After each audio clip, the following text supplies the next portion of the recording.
កម្រងប្រជាហ្វូណានដៃโจចាប់ផ្ដើមជីកនៅពេលទឹកស្រកខាងមុខអាចចុងខែវិច្ឆិកាឬដើមខែធ្នូឆ្នាំ2025ខាងមុខ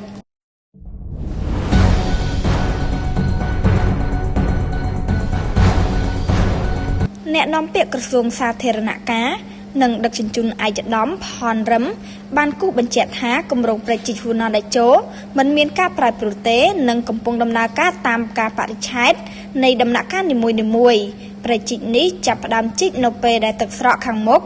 អាចចុងខែវិច្ឆិកាឬដើមខែធ្នូឆ្នាំ2025ខាងមុខតាមរយៈបណ្ដាញសង្គមការងារផ្លូវការនាព្រឹកថ្ងៃទី22ខែតុលាឯកឧត្តមផនរឹមបានលើកឡើងថាបច្ចុប្បន្នគម្រោងប្រជាហ្វូណានដៃโจនេះ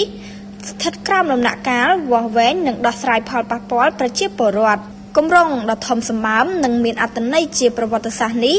គឺជាគំនិតផ្ដួចផ្ដើមដ៏ខ្ពង់ខ្ពស់ប្រកបដោយចក្ខុវិស័យយុទ្ធសាស្ត្រវែងឆ្ងាយរបស់សម្ដេចតេជោហ៊ុនសែនអតីតនាយករដ្ឋមន្ត្រីបច្ចុប្បន្នជាប្រធានព្រឹទ្ធសភា